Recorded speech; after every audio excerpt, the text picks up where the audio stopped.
Hi, guys. Welcome back to the Dolls of Horror podcast, the spot to feed your tormented addiction. I'm Summer, and tonight we have with us a very, very, very, very special guest, co writer and director of The Surrogate, or just Surrogate, I think, Mr. David Willing. Welcome, David. Hey Summer, how you doing? Oh, wonderful. We have had technical issues for the last hour, so the fact that we are on right now is a miracle. Okay, Mr. Willing. So, first off, I have to say thank you very much. A while back, you sent me the DVD of your movie and this really snazzy shirt, which I love. So, thank you. I have watched the movie, My unlike pleasure. last time we spoke. I have watched it now, and oh my goodness, it is so good. I was just going to say, yeah, thank you very much for having me on and getting around to watching it. I know I've been following you on Instagram, and it's been a pretty crazy convention period for you. You look like you've been flat out. Yes, very, very, very busy. And but so good. I mean, it's just so good. I do have about a 2-month break until my next convention. It's at the end of January, so I'm grateful for the break and kind of focus on my other job and making money. So that's great. But I finally finished the movie. Apologies that it took so long. However, like I said, it was a slow start in the beginning, and I don't have a very good attention span. But I tell you, I don't know, 20 minutes in, it kicked off, and I was all in for the ride, and I loved it. Oh, that's good to hear. Thank you. I was really blown away, especially the last half an hour. I was like, what? It's so good. So, first, let's get to know you. I would love to know when you got interested in directing. How did this start for you? And it started at a very young age. I loved films. I can even remember from the age of 5, I fell in love with cinema. And then at my high school, it had a really good media and filmmaking program, and I picked up a camera and fell in love with cameras and lighting and at about the same time horror films. So even though horror's like I love the genre, I just loved cinema in general. And I initially wanted to do after watching Nightmare on Elm Street, Freddy Krueger type makeup. So I would just come up with these little horror scenarios when I was about 12 years old, just as an excuse to splash blood around and do makeup effects. And when I look back at some of them now, I'm also ripping off a lot of Dario Argento's films. I can Oh, see yeah. clearly those moments from Tenebrae that I was trying to recreate. Um, and then after school, I went to film school and then just got into independent filmmaking and writing and directing from that point on. Oh, and so the writing came after the interest in directing, is that true?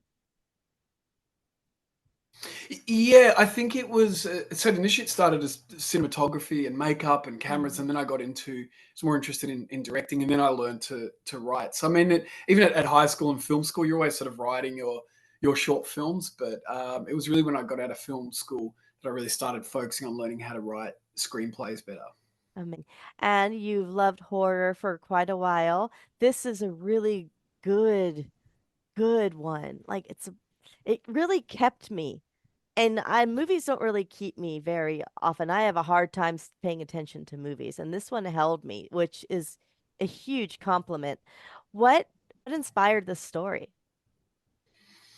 It came out of a brainstorming session. So Beth King, who I wrote the film with, I said to her, let's do a horror film. She's a friend and a writing colleague, and we just met for a couple of months. We meet a couple of days a week, and we would just brainstorm ideas, and we came up with about 7 or 8 different uh, horror film ideas. Specifically, wanted to do a horror this time around, and some of them we would just spend a few hours or days developing, and it didn't go anywhere. And when we came up with this idea of Surrogate, and particularly the hook of there's going to be spoilers. We'll go. The film's online now, and it's out pretty much all over the world. So, yeah. So we'll pause there. Spoilers coming up. But this concept of rebirthing the Mhm. ghost. When we hit onto that,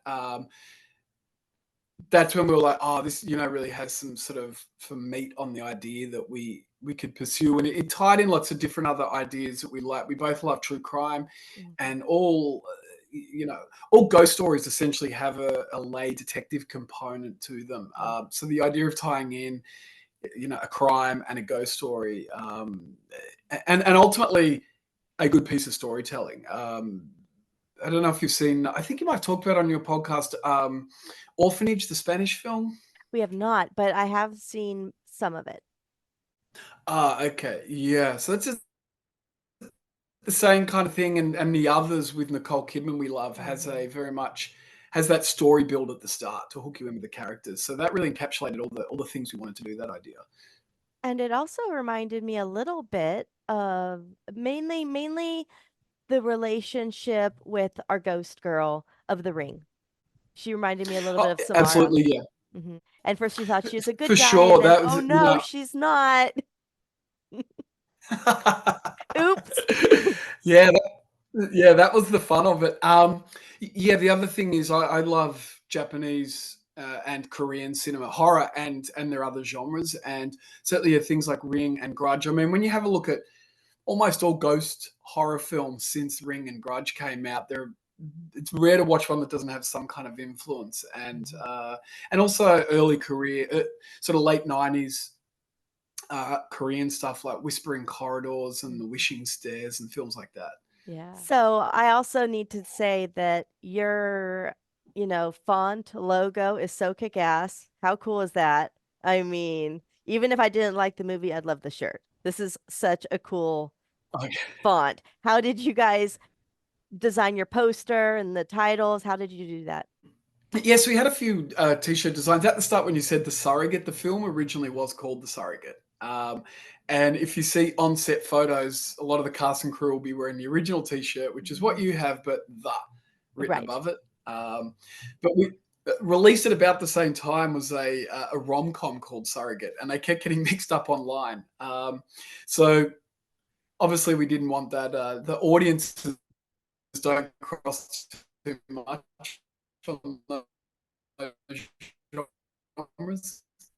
And it was actually she's also an artist and a designer, and we designed the t-shirt together. And I just sort of said, "Oh, I'm looking for this sort of feel," and she came up with that font. And then I said, "Oh, it'd be cool if the A is the ghost, and we just have this bit of blood in the key area." So I yeah, love she it. did a great job with making that come to life. Yeah, I love the ghost and the little blood. I saw that. It was neat.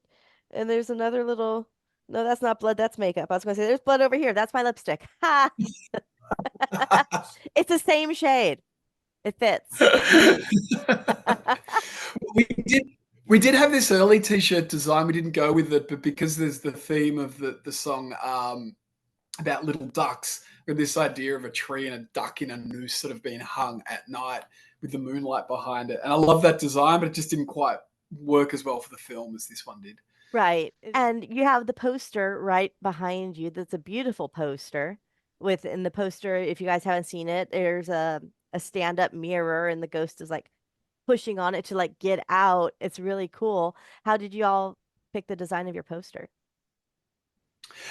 So that one actually was done by local artist Daryl Leach, who was Nice. actually a former screenwriting student of mine. I run screenwriting courses, and he's an amazing artist. And I was looking at his stuff online, and I sort of, he'd seen an early cut of the film, and I said, "Oh, do you want to have a crack at designing a poster?" And we played around with a few different aspects of it, and yeah, he came up with that, and I love the poster, but we also have a second poster online, which is a key image from the bathroom, Hmm.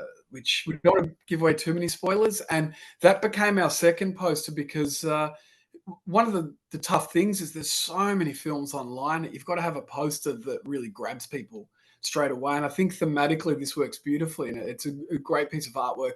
We also had the second one out there just because when people are scrolling through streaming online, Hmm. the other one just jumps out a little bit more. But yeah, I loved what he did with it. So before we move on, where can people find these really snazzy shirts and posters, merchandise? So if anyone's, we still do have some t-shirts left. So the best way for that is to contact us through our Instagram page, which is Surrogate Film 2023. So you can direct message us through there, and the Same with posters. And Mhm. the Blu-ray currently is just available in the US. I'm not sure if it ships to the UK at this stage. It's a bit hard with the different regions and Right. zones. And otherwise, on our website, which is surrogatefilm.com, that has all the different platforms you can watch the film on. And if you want to contact us, you can also get us through there. Yeah, for all you US people, it's streaming on Tubi right now. And, we love us some Tubi. It's a really, I don't know if you have Tubi out there. I know England does not, Ireland does not, but Tubi is a really great free streaming service that I love. I watch most of my movies on Tubi. It's so great. So you guys can check it out on Tubi. I honestly, I enjoy this movie so much. I'm glad that I own it. I'm glad that you gifted it to me because when it's eventually taken off streamers, as eventually it always happens, I will always get to own this. So I recommend definitely purchasing this for our physical media buffs. Mm. Okay, so when I was watching this, now when I watch movies, my brain automatically does homework. Like when we cover the podcast, we have our topics, right? You got, Yeah. our fashion moment and your best hair, and my favorite is always epic line. As I was watching this movie, I found my epic line. You want to hear it? Yeah, for sure. I'd love to. It's about 30 minutes in, give or take, and it's when the social worker's at the home for the first time, and she says, "It's nice to finally meet you, Rose." And then Rose is like, "Is it?"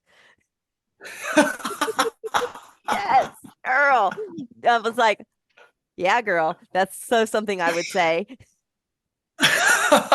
That is great. Beth King wrote that line, so Oh, I'll send her a message after this and say that was your favorite line. good, So good job, yeah, it's Beth. a great little moment.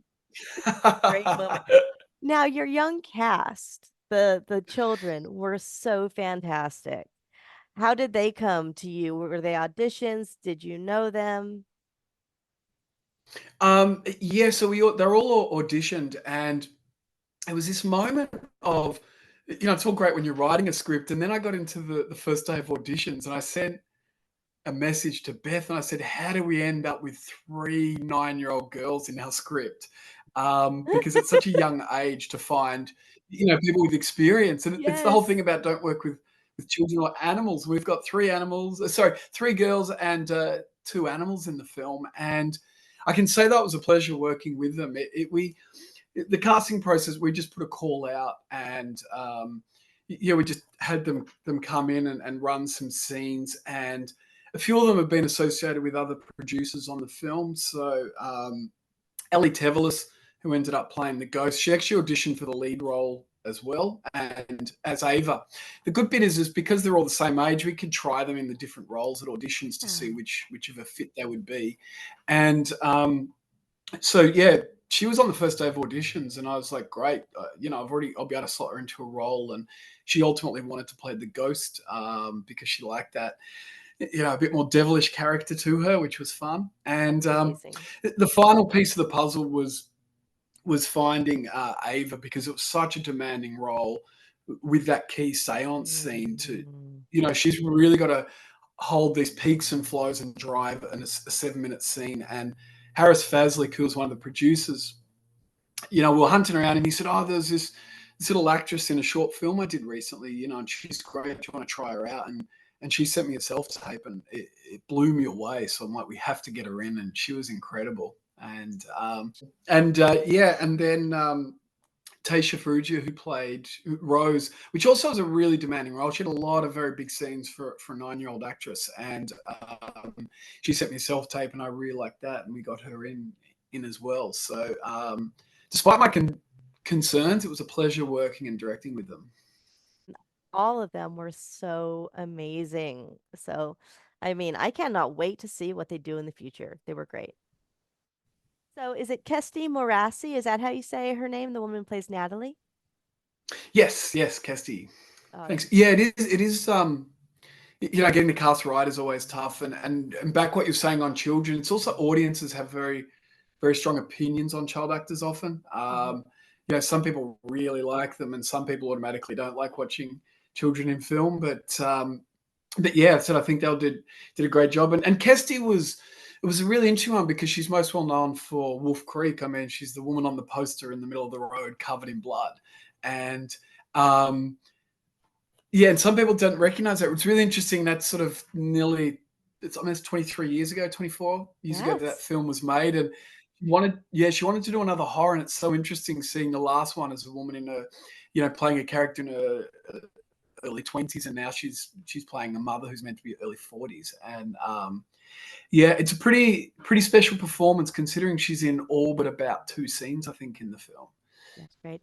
I haven't seen Wolf Creek in so long. I didn't recognize her. And as I told you before, I'm coming into this conversation with you woefully unprepared. I have not done any research, so excuse my ignorance. Wow, I can't believe that's the same person. That's so neat. Yeah. Well, you like the film, so that's enough for us. I do love the film. It was so good. Like I said, I can't tell you how impressed I was with all of it, the acting and the quality of the picture, the quality of the sound. Sound design is Mm, tough. Also, the lighting. yeah. It wasn't too Yeah. dark. Even in the scenes at night, you could still see what was going on. That's a huge pet peeve is when it's so dark you can't see what's happening. And even that was well lit. That Mm. seance scene, as you spoke of before, it blew me away. I might have cried a little bit, like I might have just teared up a little bit. Her performance was Excellent. so good, so good. It was awesome. I did laugh out That's loud good to hear. when the mom number two is chasing mom number one out of the house with a knife. That was funny. Yeah, we weren't sure if we're going to get the neighbors called. The problem when you do scenes like that, when you have people running around the street or out of houses screaming and carrying knives, you're not sure if the police are gonna get a call from a concerned neighbor. So was that filmed in a real house, in a real home? Yeah, everything was shot on location. We had an incredibly tight production budget. We only had I think we shot for 19 days and one pickup day. So that house day was pretty crazy. We had to shoot all of those scenes in about 8 hours, I think it was, and which also included the news report, which was filmed outside that house. So Mm, so that was a pretty crazy day. But I was really a scene I was really looking forward to because Kate Cole, who plays the mother in that, is an actress. So had seen in a bunch of things and really liked. And so even though I Run to the Pump, it was great. I knew her and Kesty bouncing off each other was going to be really interesting to shoot. sure. Did the children get along with each other? They did. They all had very different personalities, Yeah. which was interesting to watch. And yeah, there's that thing about you don't necessarily cast on they're like that in real life, but they kind of had hints of what their characters are like, you know, in them. And yeah, I mean, sometimes there was only I think there was only one day when all three of them were on set together, but otherwise they had their individual moments. But do you want to hear a good story on a couple of the kids' interaction in one of the scenes? I love this story. Yes. So when we're doing when Rose gets pushed down the stairs by the ghost, we're having a lot of problems shooting that because the tough bit is you can't really do elaborate stunts with children. And understandably, Taish was quite concerned that she was going to get hurt. But spoilers behind the scenes, she's just going out of camera, and the stunt coordinators there catching her. But each time it just showed on camera that she was sort of thinking about the fall and a bit Yeah. reluctant. And Ellie, who was playing the ghost, who is a bit cheeky, we're about to do a take, and she said, don't worry, I'll go easy on you, Tage. And then she turned and winked to me, and then we rolled camera, and she went, bang. And that was the take, and it was perfect. So how did Tasia take that after the fact? Then again, it took her by surprise initially, but again, the stunt coordinator caught her, and we got the take, and everyone was happy after that. But that's why I was like, Ellie was right for playing the ghost now. So what were some of the biggest challenges in shooting this film? I mean, one of the toughest parts with children, the downside working with them is they've got very limited time that they can be on set. So in Australia, they can only do an 8-hour day, and they have to be finished by 11 p.m. Hmm. Which is also a problem if you're doing night shoots. So, for example, when we're shooting one of the major climax scene outside the house at night, it's like it has to get dark, and then we've got to get everything happening and shot in that time. Once that clock is ticking, you're always under the pump with the schedule on a film, but at least with adults, it's like you can, if you go over, you go over. Hmm. I mean, we shot some days till 4 or 5 in the morning, but we obviously couldn't have the children there.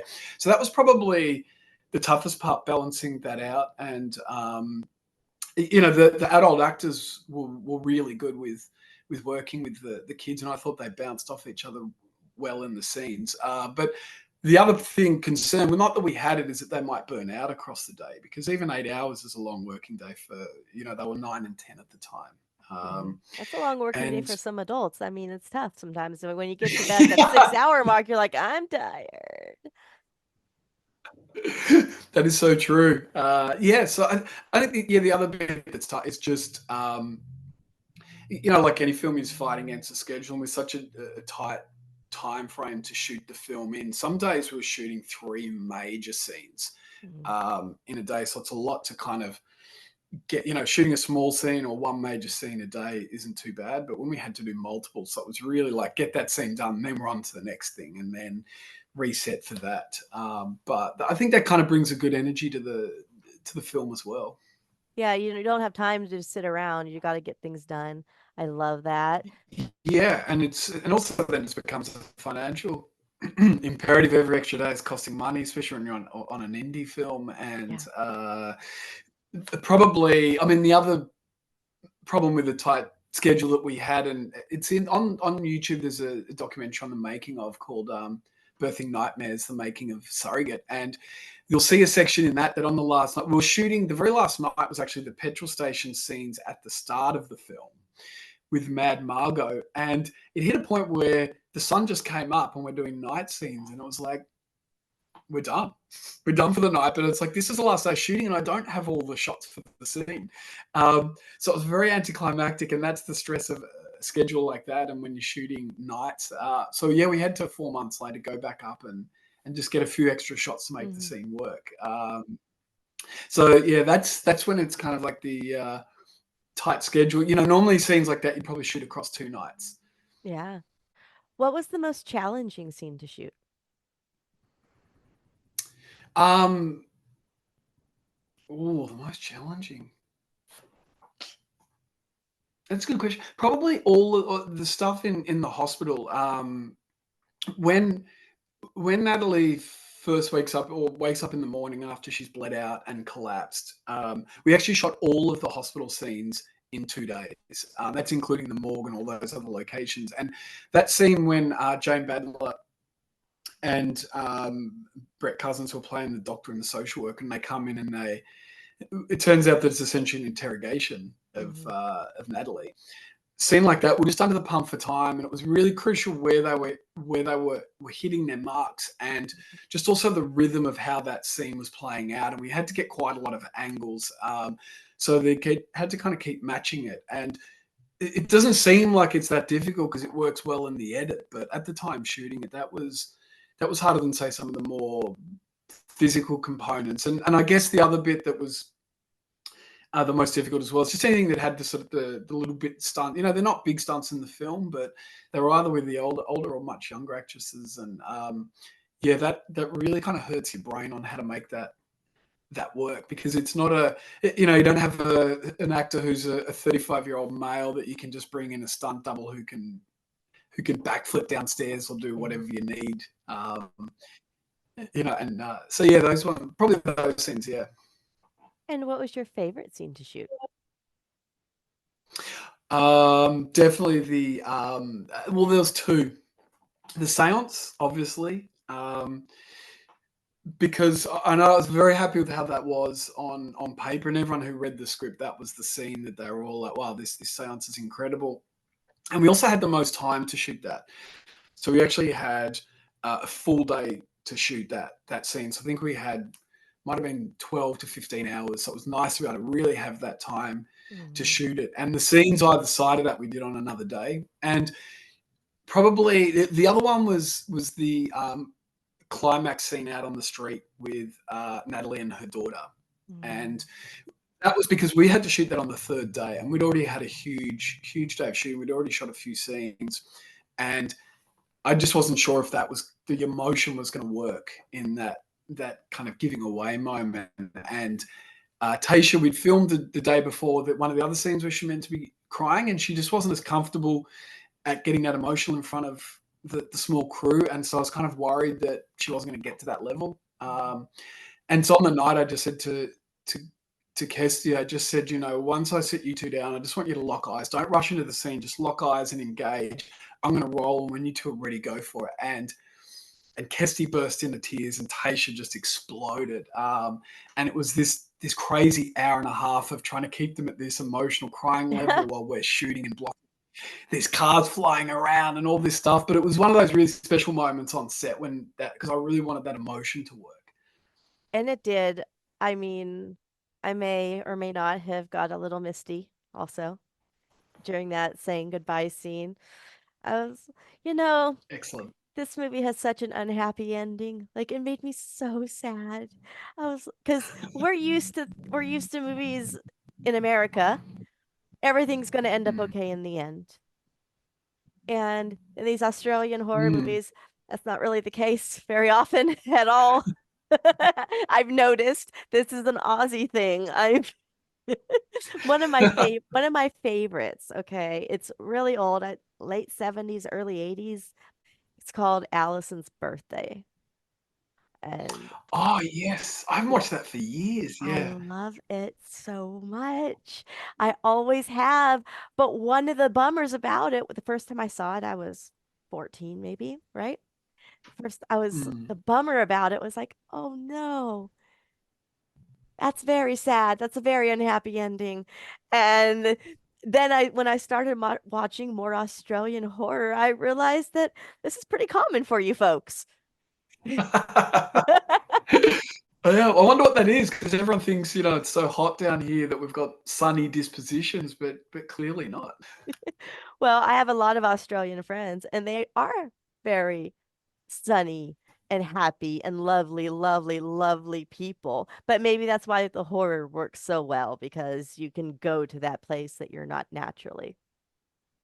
Yeah, I guess I mean I like down-ending films in general. Seven's one of my favorite films, and the ending of that is shattering. But then, I'm a huge George Romero fan, and Dawn of the Dead is one of the most influential films on me when I was younger. And I know they had a very bleak ending written for that, but they changed it and let uh, Peter and Fran survive. They weren't going to survive in the end, and I'm kind of glad that they did. So another thing I did notice about your movie is it's very visceral. It almost has a body horror feel to it, which is amazing because I personally, I don't have children. I never want children. I think pregnancy itself is very body horror-esque naturally. So I thought that was very interesting and how you worked that aspect into all this as well. Whose idea was that? Was that Beth or yours? The which bit of the body horror? Do you mean the pregnancy stuff, or Pregnancy stuff, lactating, anything having to do with the woman's body and all the weird things that it likes to do. yeah? What once we hit on this idea about it, her rebirthing, then we just started to play around with. We are just brainstorming, going, "Oh, what's different ways we could plant this idea?" So then as more information came out, that revelation would make sense. And Mm. yeah, it was interesting just how we sort of do that or make that play. But yeah, the lactating nipple stuff was hard to time, that effect. Was it like tubes? How is that accomplished? Yeah. Yeah. So that was Renee, our special effects makeup, had tubes and was just off camera. And it's one of those interesting moments. You're not sure whether your life is going to lead you. But I never thought there'd be a moment where I'm standing on a set waiting for nipples to start lactating. Because it took a few takes. It took a few takes for that to kind of work, and Yeah. and even Kestie's kind of sitting there waiting to be able to react to it. But yeah, stuff like that. And again, very much the way we wrote the script is how I work on all scripts, which is you're really nutting out the story first and those events, and a lot of us working backwards. Once we were sort of like, well, this is connected to a pregnancy. It's like, well, how do we plot these in, and then the dying fingernails. Once we hit onto the idea about Lisa's always holding that hand, and then that's why all of the women have the Mhm. same nails. So we're just able to plant those moments early in, or throughout the story, and then the great thing when we're screening at we had a theatrical run in Melbourne, Australia, and a few people did come along and see it a few times. And what was great about that is when you watch it a second time, you realize there's more and more of that detail and information. Like, that's why that's happening. And I personally love that in films myself. And like I referenced Seven before, Mhm. which is just it's a work of art. But I saw that at the cinema 4 times, and even when I rewatch it now, there's just more and more kind of little details that you pick up, and you're like, ah. I So love yeah, we that. just really played around with how to get those pregnancy ideas in. I get those feelings, those aha moments every time I watch Terrifier. Have you seen the Terrifier yet? No, that's on my list. I've tried to been catching up on stuff, but because this year I'm writing in other genres, I haven't watched as much horror as I would, but Mhm.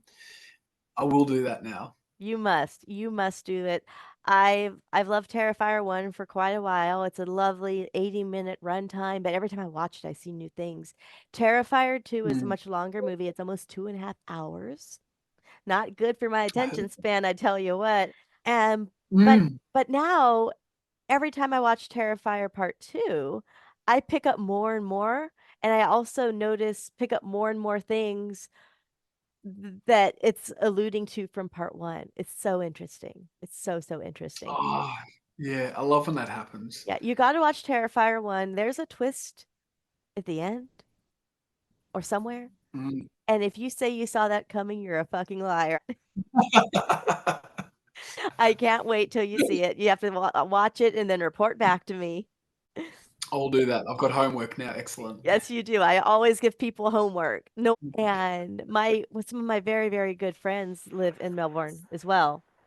And they got to go see Terrifier 2 in its theatrical run. It got a few screenings Mm. in Australia, which was very, very exciting. Not just screenings in America, but it went international. It was insane. Yeah, and I think its success was great as well. I mean, every year there is just out of all the indie horrors that get made, there's just those one or two that take off, and that was sort of one of them. That was sort of the one of last year or earlier this year, whenever it came out, and Yeah, it's always good to get that level of success on a film. it's amazing. It's amazing. Okay, back to Surrogate. Anyway, Terrifier talk. We're closing it out, the Terrifier talk. How did you find your special effects people? Because the effects were pretty great. I'm not a big CGI person, and you had a lot of good practical things going on. Yeah, I know a lot of horror fans, and I'm the same. Don't like CGI stuff. I mean, it's convenient sometimes. You don't have to be cleaning costumes and stuff like that. But Renee, I think I saw it's a while ago since I hired her on for the role, but I saw some of her artwork online, and she was starting to move, and some different makeup effects she was doing. So I had a meeting with her and sort of discussed how to do some of it, and she was really enthusiastic. And uh, so I thought she'd be great to have on board. And the tough bit, though, doing it all practically, is particularly what she coined the blood rush scene with the what turns out to be the rebirthing moment. We only, when you do an explosion like that, there's a lot of blood to clean up, and also you got to recostume and all those sorts of things. So we didn't have too many goes at it because it all becomes time. And that scene was shot at about 3 a.m. So we'd already been at it for about 10 hours that day. And um, but I did say we'll get it in either take one or take 80, and we got that blood explosion effect on the first take, which is one of those great moments. And yeah, and then a lot of it, you know, though. it's interesting. I said when you're doing sort of ghost makeup and things like that, even if it's not apparent, it is a huge amount of work. I think sometimes Ellie's in the makeup chair for about 3 hours just to Mm, kind of get geared up because it's got to register a certain way on the camera. hmm. And yeah, Renee and Ellie got on really well, which was great. And the other bit that I thought Renee's work was great. Some people didn't realize this, but the scene in the morgue with Mad Margot, that is actually her. That is the actress who's been done up with Really? that like disgusting color. Yeah, that's not a. Yeah, a few people thought that was a dummy. So I think she spent about 4 hours completely making her look like a corpse. And I thought it looked magnificent because it looked so um yeah, like so lifelike for ironically for a dead body. It absolutely did. And I'm very impressed. Not a flinch in the eye, not a breath, not nothing. Sometimes you can see them kind of breathing a little bit. Not at all. Good job, Yeah, guys. yeah, You, Jen Volitek, who played that actress, she did a great job because also some of them are long takes. In that Mhm. scene, there's a wide shot to start, which is a really crucial moment to get. And I wanted that moment because to me, it's one of the most horrifying ideas in the film. And talking about that body horror, the idea that, Mhm. you can die and no one claims you and you're just lying on this cold metallic slab is a really horrific concept. And the long shot's only in it for briefly, but we had to run the whole scene that length. So Jen did well to hold her breath for that long. Actually, it's impressive. When or where was this filmed? It was filmed in Australia, but like what part? Yeah, so we're Melbourne based, so it was shot in and around different parts of Melbourne. So some of it, the house is in a suburb called St Kilda, which is fairly well known for. It's either the backpackers and tourists love to go because it's right next to the bay here. Mhm. And then we shot in a small town. The petrol station, the opening sequences in the town that was called Borden, which had the outreach clinic and the petrol station. Mm. That was in a place called Riddles Creek, which is actually only an hour out of the city. And one of the other great locations that Vicky Blinks, who was our producer and first assistant director, Mad Margot's house is actually filmed in the suburbs of Melbourne. That old house just happens to be in this bizarre part of a suburb called Collingwood. And we're just very careful of how we framed it. If you went a bit left this way, there'd be a building. If you went a bit right that way, there'd be another building, and it would be clear it's in the city. And it was just having that beautiful drone shot out in the sort of countryside, and then cutting to that shot. So yeah, and the rest of the hospital locations are all just various suburbs in Melbourne and different houses we found. Now, you've been doing this showbiz thing for quite a while. What advice would you give 20-year-old David?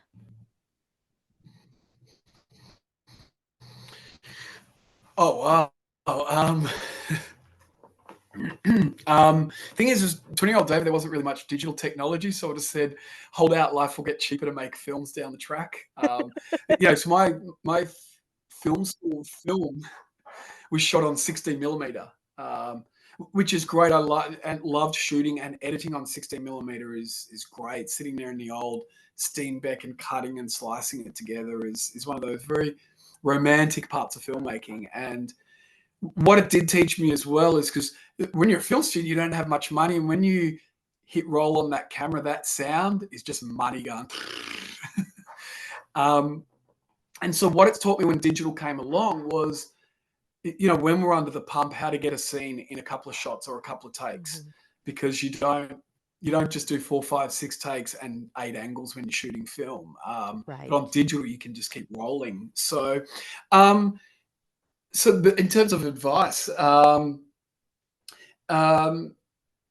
it would be probably just to, well, said now with that it is cheaper to make stuff.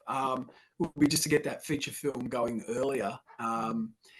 and getting it made and learning about, after that stage, that's when I started learning about screenwriting more so when I started to get into my mid 20s. And I'd say to anyone who's, aspiring to do filmmaking is to really understand storytelling and script writing, even if you're not going to be a writer, but understanding that will make you a much, much better filmmaker. And if you had the opportunity to reshoot any scene from The Surrogate, is there one that you would love another crack at? We're always our own worst critics, you Mm. know.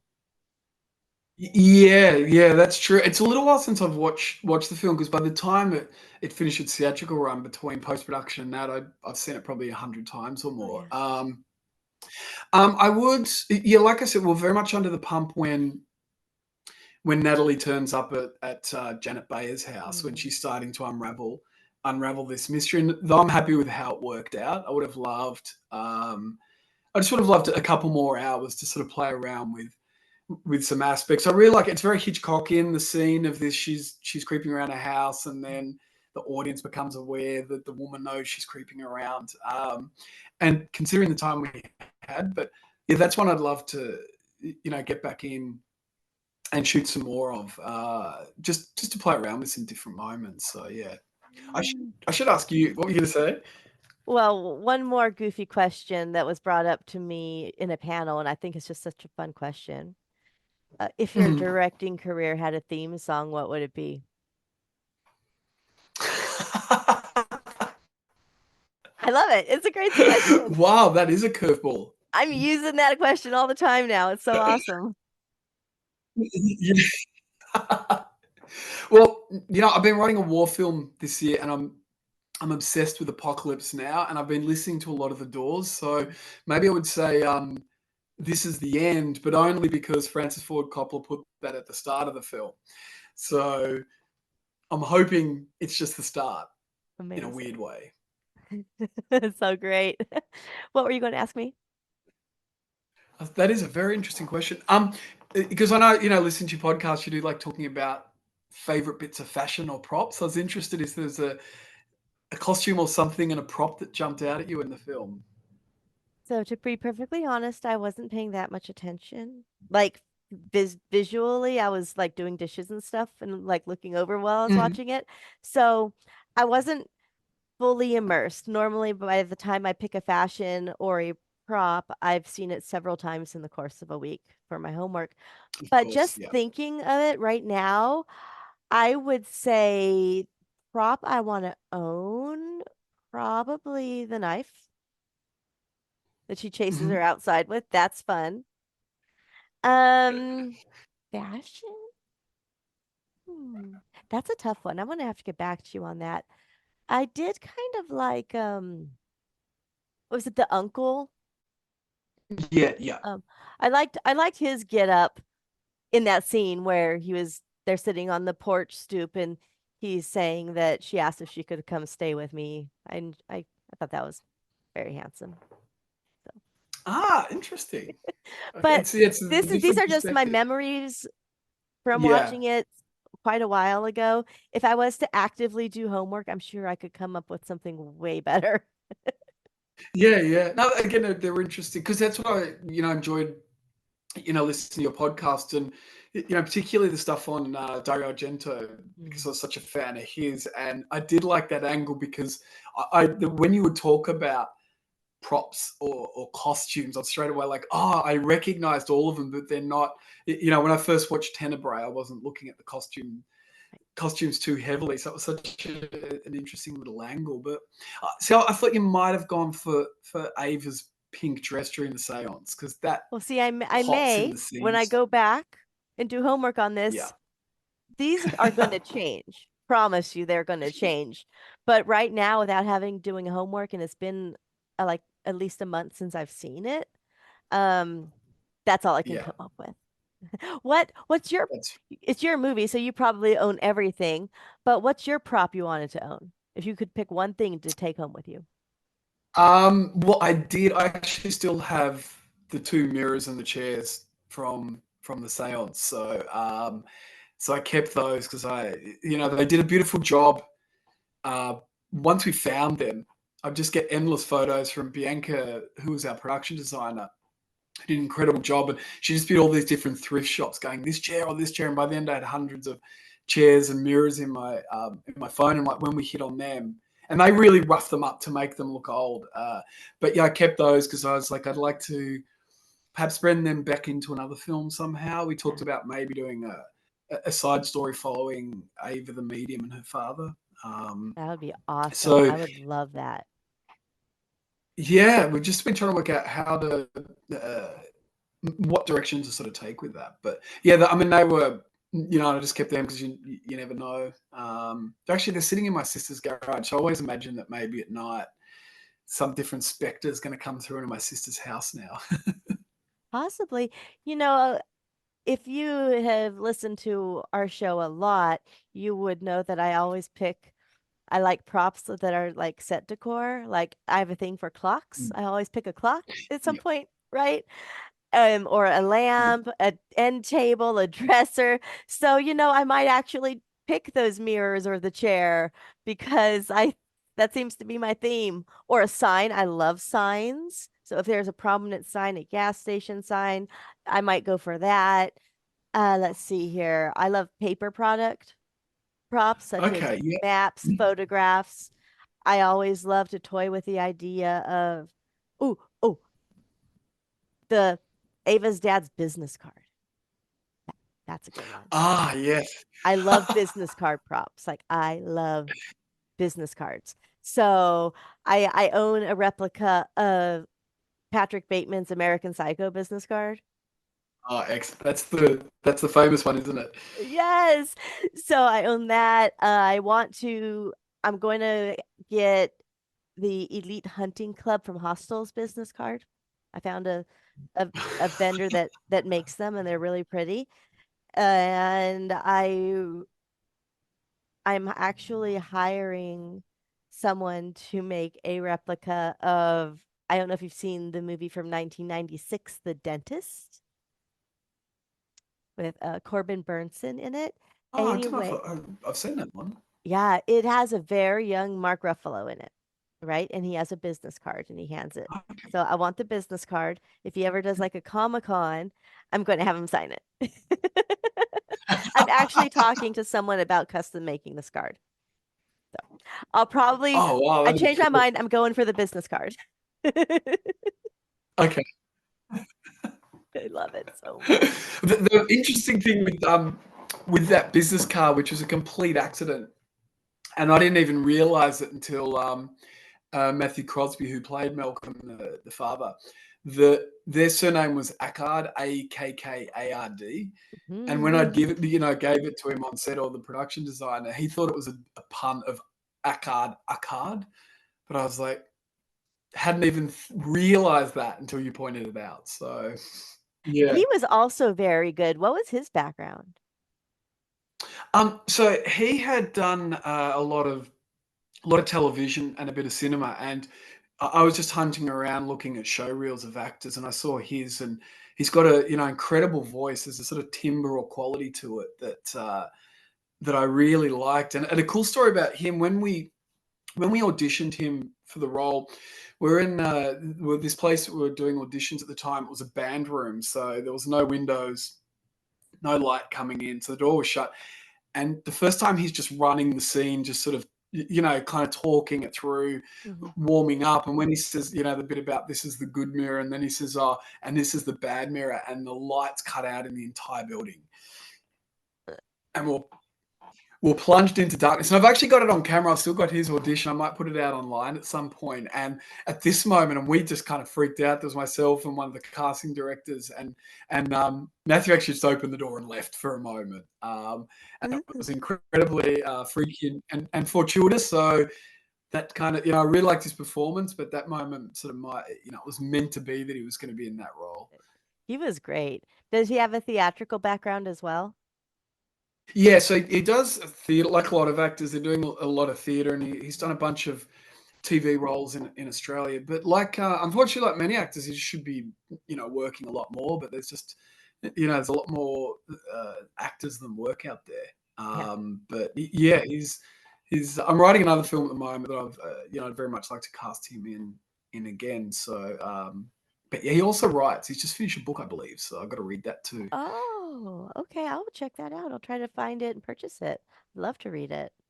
You mentioned that you were working on a war film. Can you talk a little bit about that?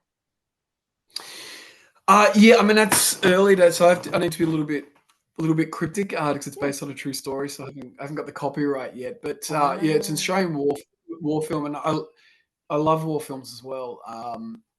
probably as much as horror.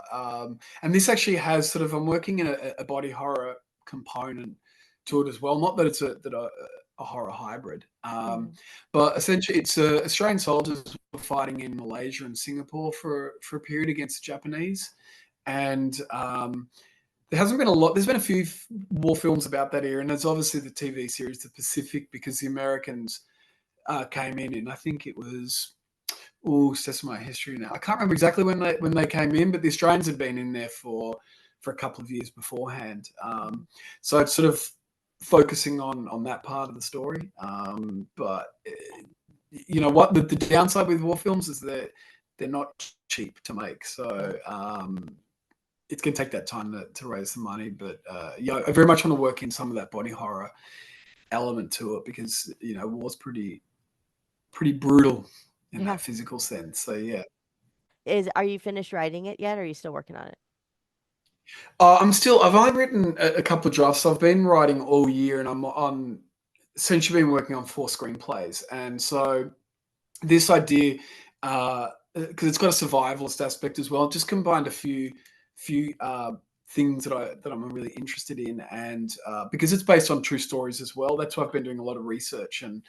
and how to kind of keep it fiction but also true real stories. So um, I'll probably get back onto that next year and do another draft and then start to float it around. But because it goes across a 3 year time span, uh, it's just a bit of a harder script to write, like Mhm. nailing down what parts to focus on. But yeah, I've just been caught up on a few others that'll hopefully one of them will happen next year. This is a bit more of a long term one. With your other ones, what are they horror or something else? One's horror. There was an idea that just occurred to me a couple of weeks ago, and I back on talking about how I like true crime, and I pitched the idea to someone, and they were like, have you seen? I think is it the Poughkeepsie tapes? Yeah. Is that what that horror? Yeah, With and they're Martin like, I Donovan? should check it out. Yeah, and they're like, "Oh, that sounds really similar to that." Because I was going to base a horror film on a TV series that I'd written, but hasn't been produced yet. Mhm. So that's got a little bit of a kind of a found footage component, which is interesting. So I'm not actually a big fan of found footage Mhm. horror, apart from Blair Witch and a couple. Like I don't watch a lot of them. Right. Um, Same. but then when I did go and watch Poughkeepsie tape, so it was that and Lake Mungo. I don't know if you've seen that Australian Mm-mm. No. ghost horror. That's a really interesting one because they're found footage, but they're sort of documentary. It's sort of a documentary that you're watching as opposed to the running around filming it live as the action is happening, which just doesn't always work for me. Though I love Blair Witch, so Blair Witch that's did sort a of the really other. good job at what they did. Clearly, everyone thought it was real. Yeah, which is that's quite a compliment. I spend a lot of time out in the bush and camping and getting lost and stuff, so it really hit home with me when I was watching it. And I know horror fans out there. There's some that just love found footage. I mean, everyone has the different subgenres, but yeah, this one ties in some kind of cool horror and sort of true crime serial killer aspects. And the other one I'm writing now is an action adventure kids film, which is more like kind of Goonies meets Stand by Okay. Me. So it's a completely different shifted genre to be writing in. That's awesome. Are you writing these alone or are you working with a partner like you did with Surrogate? Um, these couple I'm writing, just writing by myself at the moment, Mhm. and the other horror. I mean, we did have an idea, not that we intended to do Surrogate as a sequel, but the way the film ends lends itself to a sequel. So Beth and I have sort of plotted and written that one out. But broadly speaking, sequels are quite hard to get up unless something is a really big hit, like Terrifier, and they have to do not do well. Like it's the ones they have to do really well. Mhm. So in a year or two we'll look at that one again, and I really interested in the ideas and where it could go because the one thing that popped up with the ending is always that question of how can she solve this problem she Yeah. now has at the end of the film, Yeah. and we have found a solution to that. Ooh, I can't wait. Mm. I'm so excited. This better happen. I want a part two. I do. I hope Yeah. it can happen. Or the Yeah. prequel, like you said, Ava's story. I love a prequel. Yeah, and it'd be interesting.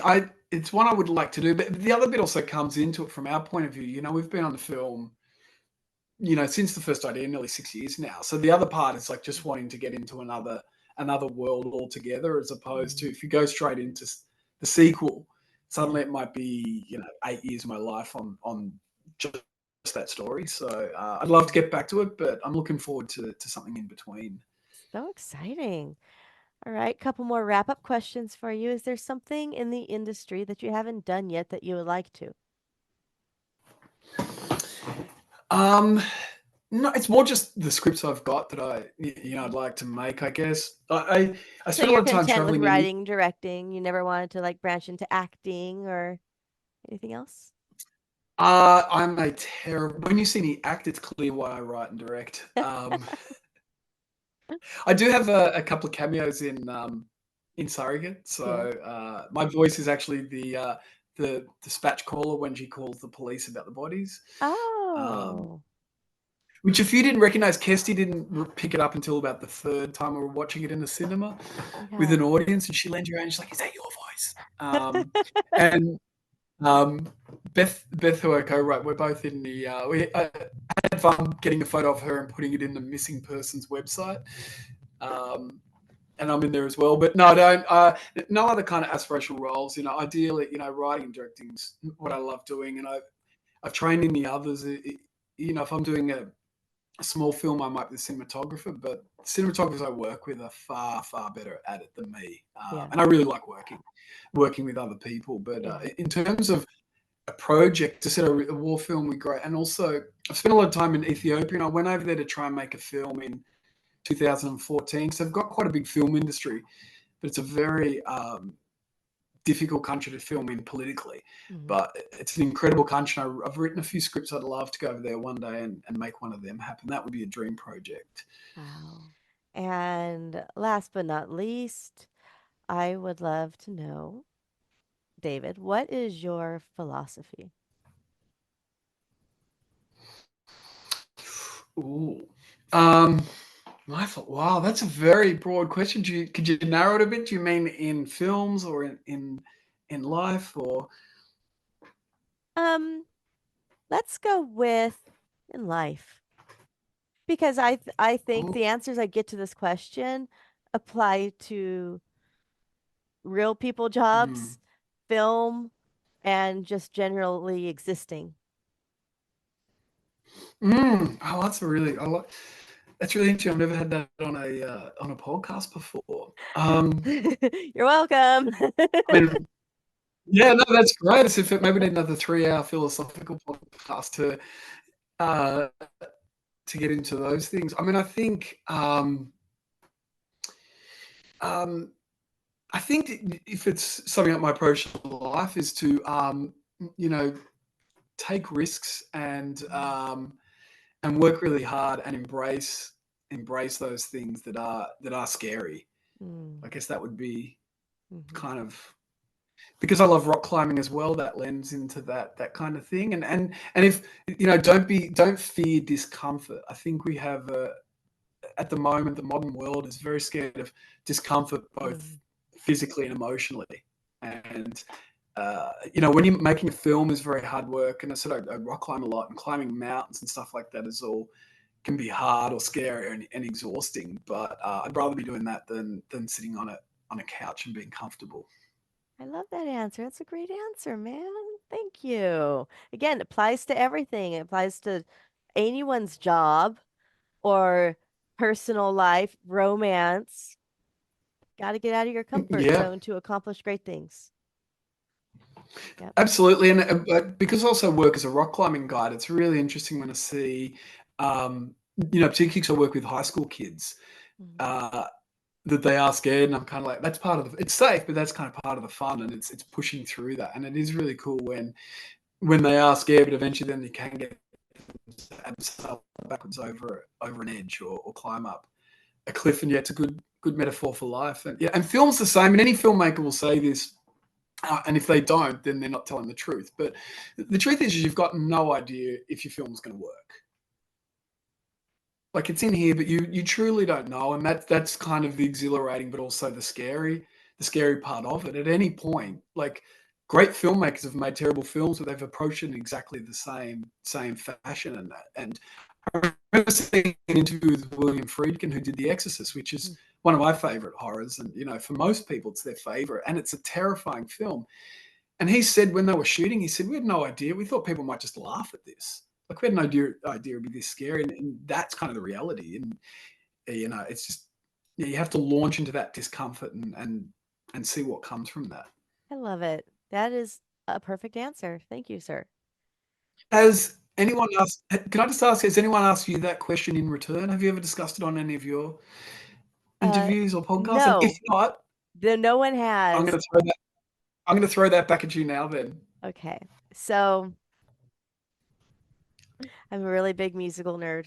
Love my musicals, right? And I really love You're a Good Man, Charlie Brown. And there's a song in that called My New Philosophy, where she's saying words or sentences and then claim that to be her new philosophy. So my smart ass answer is how she opens the song. No, that's my new philosophy. But I think my actual philosophy is always do your best in Mm, anything. And sometimes that's not going to be good enough for people, but at least then you know you did everything you could. yeah. So, Great. yeah, thank you. Thank you for the question.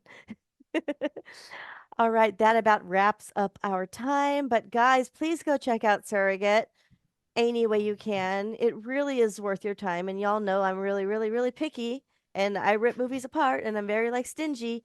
If I was to give this movie a doll rating, I'd probably give it a good 7.5. It's really that good. Out of 10. Yeah. So 7 and maybe a butcher knife and a fall down the stairs. And a 7 and a doll's leg, perhaps. Yes. All right, David. Thank you very, very much for coming tonight. I appreciate you. My pleasure. Thank you for having me on. It's been great to meet you and great questions. So thank you very much for your support. Thank you. I always, always, anything you need, I'm here. Thank you. Great.